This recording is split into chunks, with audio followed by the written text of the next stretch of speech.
are you all? I am Upasna and I welcome you all to our YouTube channel NEET Foundation for class 9th and 10th. So as you all know that कि हम 2 या 2 से ज़्यादा lectures के बाद आपसे subscription के charges बिल्कुल नहीं मांगते। फ्री ऑफ कॉस्ट इस चैनल के ऊपर आपको सब कुछ मिल रहा है। क्या सब कुछ? Quality lectures, free of cost MCQs, even कि हमारे टेलीग्राम चैनल के ऊपर हर संडे को क्वेश्चन पेपर्स अपलोड हो रहे हैं for the class 9th and 10th. So what you guys are waiting for? Do subscribe our channel for all these quality things. So let's continue today with our topic now. As you all know that कि हम metals और non metals पढ़ रहे थे। हमने अभी तक क्या किया? मेटल्स की प्रॉपर्टीज देखी, मेटल्स के केमिकल रिएक्शंस भी देखे हमने, उसके बाद नॉन मेटल्स की फिजिकल प्रॉपर्टीज भी देखी थी। उसके बाद हमने ये भी अभी तक देखा कि मेटल्स और नॉन मेटल्स में आखिरकार क्या क्या डिफरेंसेस होते हैं। तो आज हम नॉन मेटल्स के कुछ रिएक्शंस करने वाले हैं। अभी तक हमने मेटल के ऑक्साइड्स भी बनाए थे और हमने देखा था कि जो मेटल के ऑक्साइड्स हैं they're basic in nature. They're basic in nature. क्यों वो बेसिक थे नेचर में? कि फॉर एग्जाम्पल अगर कोई भी मेटल का ऑक्साइड था जैसे कि सोडियम ऑक्साइड, तो बेसिक क्यों था वो नेचर में? क्योंकि जब भी मैं वाटर में इनको डालूंगी, जब भी मैं इनको वाटर में सॉल्यूबल करवा रही थी, तो एज अ रिजल्ट जब ये ऑक्साइड वाटर में डलते थे तो ये क्या बनाते थे? बेस बनाते थे। क्या बनाते थे? बेस बनाते थे। So when ever these metal oxides were dissolved in water, तो एज अ रिजल्ट ये किसकी फॉर्मेशन करते थे? बेस की फॉर्मेशन करते थे। या फिर हम इन्हें क्या कह सकते थे? एल्कलीज कह सकते थे, which are water soluble basis.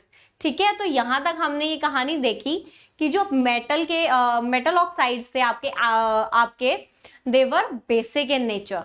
So now today we'll be completely discussing about the reaction of non-metals. We'll be discussing about the reaction of non-metals. So let's move to our today's topic now. So reaction of non-metals. Wow, such a beautiful background, ma'am. कभी तो कोई तारीफ भी कर दिया करो, background सुंदर सा नहीं लग रहा? आज कुछ चेंज किया है बैकग्राउंड में? कुछ अच्छा लग रहा है या पिछले वाला ही अच्छा लगता था? डू लेट मी नो ना, do let me know the things in the comment section below. Okay, so let's C reaction of non metals. तो जिस तरह से बच्चों आपके मेटल्स ऑक्सीजन के साथ रिएक्ट करते थे, एटमॉस्फेरिक ऑक्सीजन के साथ रिएक्ट करके मेटल ऑक्साइड्स बनाते थे, उसी तरह से जो अब हमारे नॉन मेटल्स, कोई भी non metal for example sulphur, जब ये भी ऑक्सीजन के साथ रिएक्ट करते हैं तो ये भी क्या करते हैं? नॉन मेटल के ऑक्साइड्स बनाते हैं, नॉन मेटल ऑक्साइड्स बनाते हैं. So non metals reacts with oxygen, non metals reacts with oxygen to form non metallic oxide, to form non metal के ऑक्साइड्स. क्लियर है? I hope this is clear to you all. अगर अब मैं इस sulphur dioxide को और ज्यादा heat नहीं करूं, ऑब्वियसली कंबशन हो जाएगी वो. तो अगर मैं इस सल्फर डाइऑक्साइड को एक्सेस में और ऑक्सीजन सप्लाई करूं, सपोज यहाँ पे ऑक्सीजन दी तो वो सल्फर डाइऑक्साइड बना, बट और जब ऑक्सीजन सप्लाई करी, और ऑक्सीजन जब सप्लाई करी तो क्या हुआ? ये जो सल्फर डाइऑक्साइड था ये फर्दर आपको ऑक्सीजन के साथ रिएक्ट करके क्या बना दिया इसने? सल्फर ट्राइऑक्साइड बना दिया. क्या बना दिया इसने? सल्फर का ट्राइऑक्साइड बना दिया. So let's see if our equation is balanced और not. 3 2s are 6, 2 2s are 4 और 2 6 and 2 sulfur over here, 2 sulfur over here. So the equation is balanced. ठीक है, तो हमारे जो नॉन मेटल्स हैं they also reacts with oxygen to form non metal oxide. Sulphur को जब ऑक्सीजन के साथ रिएक्ट करवाया तो उसने सल्फर डाइऑक्साइड बनाया. सल्फर डाइऑक्साइड फर्दर जब हमने ऑक्सीजन की सप्लाई करी तो एज अ रिजल्ट क्या हुआ? ये जो सल्फर डाइऑक्साइड था ये और ऑक्सीजन के साथ रिएक्ट करके सल्फर ट्राइऑक्साइड बन गया. इसकी फर्दर ऑक्सीडेशन हो गई and as a result it formed sulphur trioxide. Similarly और भी नॉन मेटल्स हैं जैसे कि हमारे कार्बन. तो कार्बन भी क्या करेगा? सफिशिएंट सप्लाई जब ऑक्सीजन की है, इन दी सफिशिएंट सप्लाई ऑफ ऑक्सीजन, तो कार्बन क्या करेगा? कार्बन डाइऑक्साइड बना देगा. तो इसने भी क्या किया? कार्बन भी ऑक्सीजन के साथ रिएक्ट करके इसने नॉन मेटल का ऑक्साइड बना दिया, कार्बन डाइऑक्साइड. सफिशिएंट सप्लाई थी जब ऑक्सीजन की, अच्छा खासा ऑक्सीजन हम दे रहे थे जब क्या थी? सफिशिएंट सप्लाई ऑफ ऑक्सीजन थी बच्चों.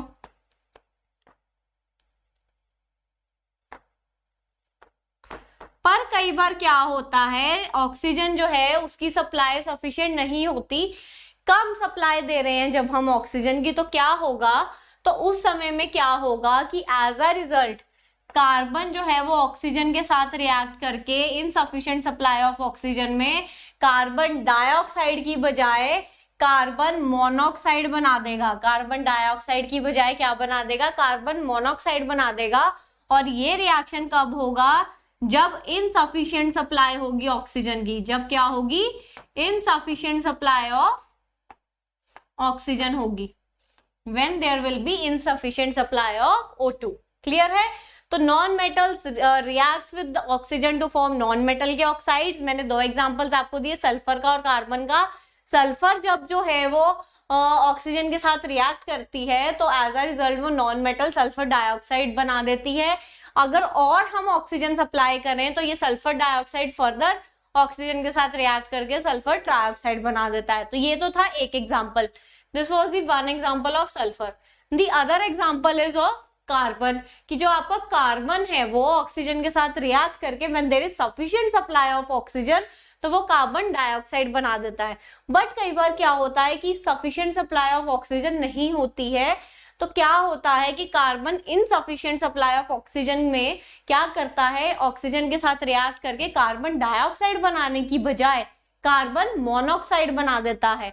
और ये जो कार्बन मोनोऑक्साइड बनती है, this is really very injurious to our health. अगर हम कार्बन मोनोऑक्साइड इनहेल करते हैं so it is really very injurious to we people, for the living organisms this is a toxic gas। ये जो carbon monoxide बनती है this is a very toxic gas। Clear है बच्चों यहाँ तक। So carbon monoxide formed is a toxic gas. तो यहाँ तक आपको मेरी बात समझ में आ गई होगी कि non metals react with oxygen to form non metal के ऑक्साइड्स।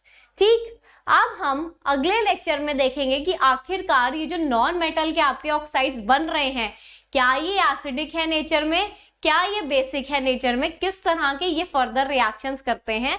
सो आज लेक्चर इतना ही। नेक्स्ट लेक्चर में ये जानने के लिए कि आखिरकार नॉन मेटल के ऑक्साइड जो हम वो एसिडिक हैं या बेसिक हैं, so do join me in the next lecture. Bye bye.